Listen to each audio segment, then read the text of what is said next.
j'espère que tu vas bien et j'espère que tu as passé une bonne journée. On se retrouve aujourd'hui pour une nouvelle vidéo avec une nouvelle histoire. Le thème du mois de janvier était le processus de la repentance. Et la repentance, c'est de revenir à Dieu lorsqu'on s'est éloigné de lui. Pour parler de ce thème, j'ai choisi de vous parler de l'histoire du fils prodigue.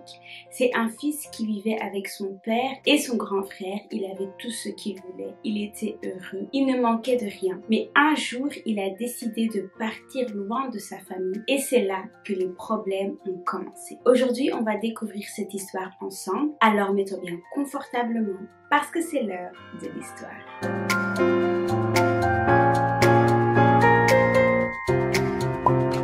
Un fils vivait avec son père et son grand frère dans une grande maison. Le père avait des serviteurs pour s'occuper de son champ et de la maison. Le père était tellement gentil, il donnait tout à ses enfants. Il leur donnait de la nourriture, des nouveaux vêtements, de l'argent. Les enfants ne manquaient jamais de rien. Ils avaient toujours ce dont ils avaient besoin. Un matin, le plus jeune fils a décidé qu'il voulait partir de la maison. Il est parti voir son père et il lui a dit « J'ai décidé de partir loin d'ici. Je veux que tu me donnes tout mon argent. Comme ça, je peux voyager pour découvrir le monde. » Son père était étonné, mais son père a fait ce que le fils a demandé. Il lui a donné tout son argent. Et le fils a pris toutes ses affaires et il s'en est allé. Il était très heureux parce qu'il savait qu'il allait tout pouvoir acheter, voyager partout, faire tout ce qu'il voulait, sans aucune surveillance. Quand le fils est arrivé dans le pays, loin de sa famille, il faisait la fête tous les jours. Il buvait et s'ambiançait comme il voulait. Personne n'était là pour lui donner des ordres et personne ne pouvait le contrôler. Alors il en profitait. Il dépensait des sommes et des sommes d'argent sans réfléchir et il vivait vraiment une vie différente que celle qu'il avait quand il était encore chez son père. Et si son père ou même si son frère l'avait vu, il l'aurait même pas reconnu. Le fils ne pensait vraiment pas au lendemain. Il dépensait, il faisait la fête, il buvait, il s'ambiançait.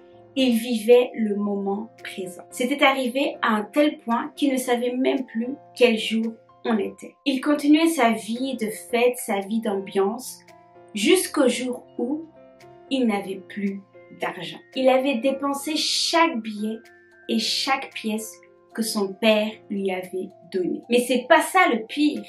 Le pire, c'est qu'il y a eu une grande famine dans le pays où il était. Il y avait plus de nourriture et lui n'avait plus d'argent. Il ne savait pas quoi faire. Pour la première fois, il se sentit mal, seul et perdu. Qu'allait-il devenir et comment allait-il survivre? Il a décidé d'aller travailler pour les habitants du pays. Il devait garder les cochons dans les champs. Mais malgré qu'il avait trouvé du travail, il n'avait toujours pas assez d'argent pour s'acheter de la nourriture. Et il avait faim. Il avait tellement faim qu'il était même prêt à manger la nourriture des cochons. Mais même ça, les gens ne voulaient pas lui donner. Le fils est devenu tellement triste. Il maigrissait chaque jour parce qu'il ne mangeait pas ou très peu. Il n'aimait pas le travail qu'il faisait, mais il n'avait pas le choix. Un jour, il n'en pouvait plus. Il s'est mis dans un coin et a commencé à réfléchir à la vie qu'il avait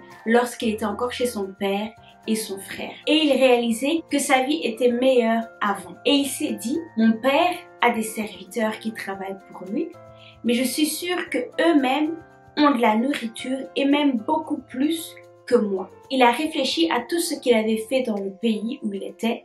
Il n'avait que dépensé de l'argent. Il était tout le temps dans la distraction. Et il s'est dit, moi je suis ici, je n'ai pas d'argent, je n'ai pas de nourriture, je dors au milieu des cochons, ça ne va plus, je dois retourner à la maison. Le fils avait décidé de retourner chez son père. Mais il avait tellement honte.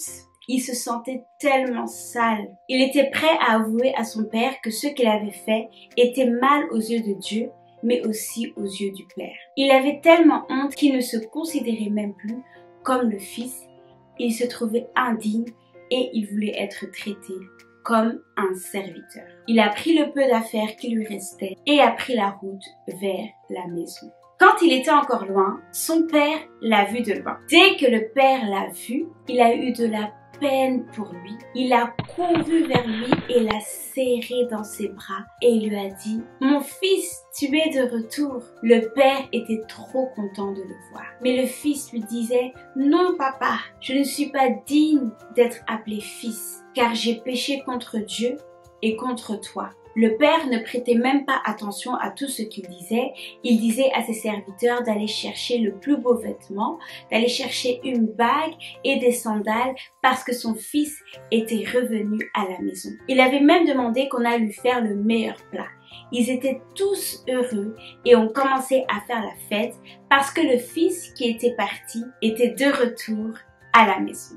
Mais pas tout le monde était très content de voir le fils. Le grand frère travaillait dans les champs. En rentrant, il voyait des gens danser, des gens chanter et il se demandait ce qui se passait chez lui à la maison. Un des serviteurs lui a dit que c'était la fête parce que le petit frère était de retour à la maison. Tout le monde pensait qu'il allait être heureux parce que son petit frère était de retour à la maison.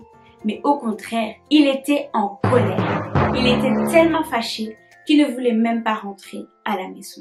Lorsque le père l'a vu devant la maison, il est parti vers lui et lui a demandé d'entrer. Le grand frère a dit « Mais papa, moi, j'ai toujours été là avec toi. J'ai toujours été obéissant.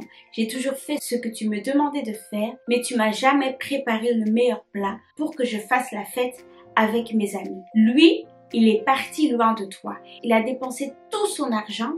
Et quand il revient, tu lui fais une fête. Je n'y arrive pas à y croire. » Son père lui a dit « Toi, mon fils, tu es toujours là avec moi.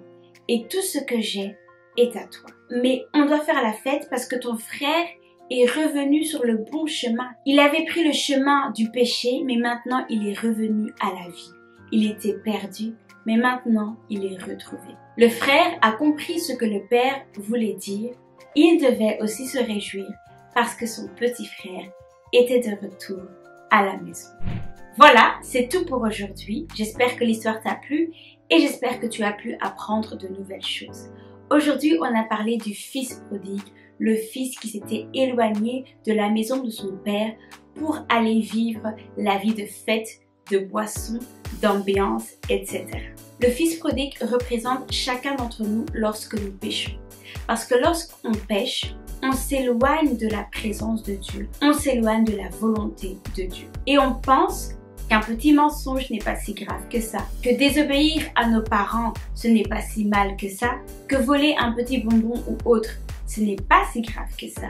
Mais si, c'est très grave. À chaque fois qu'on fait quelque chose qui est contraire à la volonté de Dieu, on s'éloigne de lui. Et lorsqu'on est loin de Dieu, on ne peut rien faire de bien. Quand on se retrouve dans cette situation où on pêche, où on fait du mal, on ne réalise pas souvent que c'est vraiment mal ce qu'on fait. Alors il est important de faire une analyse de notre vie, ça s'appelle une introspection, pour voir ce qui nous éloigne réellement de la présence de Dieu. Et après avoir fait cela, nous devons revenir auprès de Dieu. Et peu importe le péché qu'on a fait, que ce soit du vol, que ce soit des insultes, bagarres, peu importe le péché que nous avons fait, nous ne devons jamais hésiter de revenir auprès de Dieu. Parce qu'il nous attend toujours les bras ouverts. Tu as vu comment le Père a accueilli son fils qui était parti des mois et des mois, qui avait tout dépensé. Il a accueilli les bras ouverts. Dieu nous accueille aussi de cette manière-là. Il nous attend les bras ouverts. Dieu ne veut pas qu'on reste loin de lui. Tout ce qu'il veut, c'est qu'on revienne à lui. Alors aujourd'hui, j'aimerais te dire, reviens à Dieu. Demande-lui pardon et il t'accueillera les bras ouverts. Voilà, c'était tout pour aujourd'hui. N'hésite pas de partager cette vidéo à ton frère, à ta soeur, tes parents, au monde entier. Et on se dit à très bientôt pour une nouvelle vidéo avec une nouvelle histoire. Que Dieu te bénisse.